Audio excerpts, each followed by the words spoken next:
Well, look at this.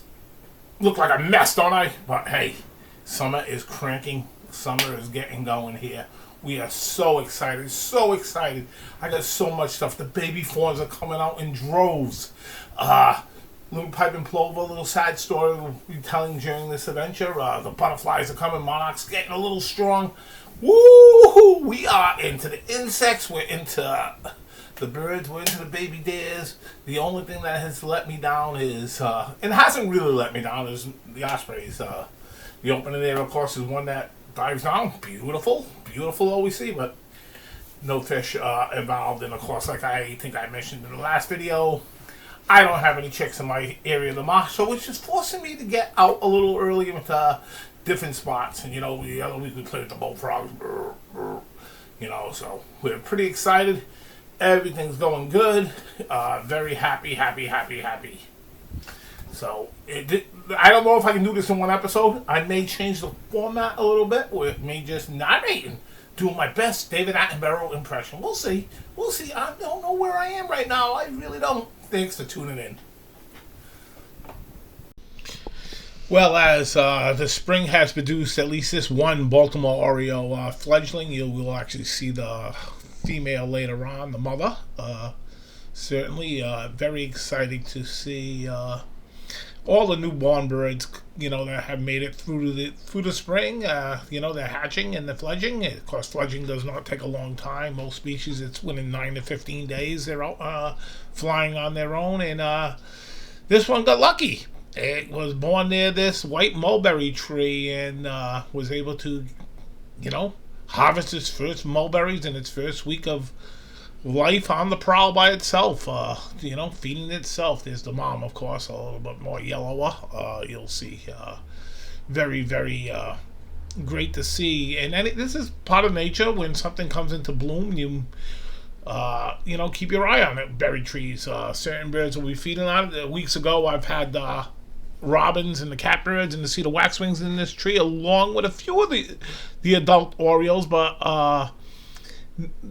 I don't record any other bird feeding on them at that point in time that I can recall over the years. It's been basically them 4 species feeding on the mulberries, and of course the chipmunks and the squirrels will grab some of the berries, especially the chipmunks when they come down. Or I'm surprised the turkeys. I'm sure the turkeys at times are feeding on them too, especially probably the drop ones. It's not very strong branches. It doesn't look.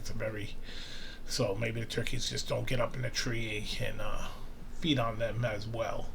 But beautiful female Oreo, and very lucky to spend some time with these beautiful animals.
Well, how fantastic was that to see the little butterflies, and certainly the little gems, the American copper, beautiful little butterfly, the little skippers, and the monarchs are in decent numbers this week. So very excited about that, and of course that gray hair streak at the end on spotted knotweed. Oh God, the hair streaks with their little teardrop tails wiggling back and forth. They go like this. Hopefully we'll get more images of them and to get that the orange butterfly milkweed. Oh God, that was fantastic because you would not believe the jungle I go through to grab that. And unfortunately, usually I get the hair streaks on them and I watch them do that little thing with the back of the thing. It's just a cute little thing with the back of their wings. It's almost like a distraction maybe, just in case a predator comes. But looks like it's got eyes on both sides, maybe. Who knows? Who knows? Nature has such great wonders, and there is more wonder to come in this video. And look, I cleaned up. So here we go. We got some pipe and plover chicks, and actually Jody was the one that really started noticing this one, how it hopped along, and there's a story to this. Now, these pipe and plover chicks, I went back the next day, and I was able to, because of going the first day through my photos and stuff, I was able to realize why this beautiful little chick, look at them hopping along. You think it's the cutest thing in the world. And unfortunately, it had some fishing line tied around its foot. I don't know how it got entangled in the fishing line. Very sad story. But I was able to capture this little one the following day after seeing my photos and cut the line off his foot. Unfortunately, I went back this week and just to check on the little bugger because I can only do it on the weekends, and maybe they were just hiding well, but and with that, you hope that they were just hiding on me this weekend for. They were such a joy to be with. I did see the parents. I actually saw one parent. I did not see all of them. There was actually 3 adults, pipe and plovers in the area, and we're going to have some wonderful footage. Enjoy it. Hopefully, it's a great story and not a sad story. Hopefully, they're okay. Certainly, a little one like that was hopping around, a seagull could easily pick it off, and I'm surprised it hadn't by the time we were there. Certainly there were skunks, foxes, along the beach. Also, that could also prey on it. So let's just hope for the little buggers. Who knows? Maybe next week I'll bring back something fantastic.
So along with the beautiful piping plovers, had a little leaf sandpiper there washing itself in the water, and always great to see the oyster catches on a bar like this.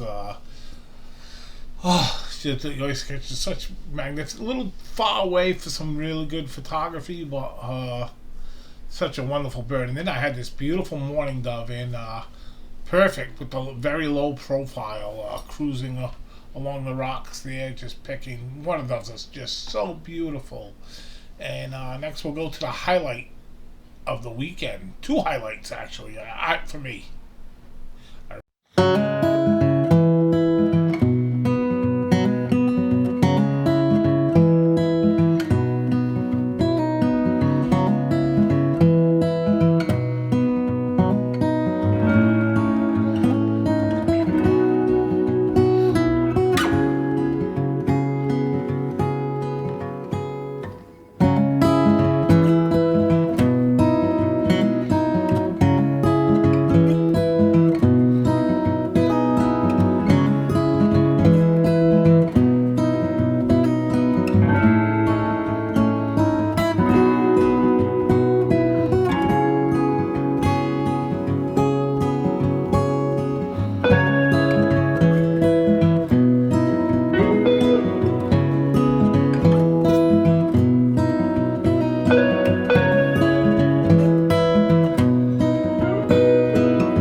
Well, certainly that is something that I always love. The comments chasing big fish and egrets flying around. And come August, we just pray that we get a load of big fish inside my estuary. And the egrets and the great blue herons and the striped bass will explode. Uh, we're getting almost a month and a half away from that tremendous action. Uh, I'm gonna leave this last little bit here. You're gonna love this. This is if you don't love deer, then turn it off if you don't love them, because this is some beautiful stuff with some lots of fawns and some other nice deer in the really nice tall grass.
During the making of this video, Jody had lost her dad to J&D, and I just like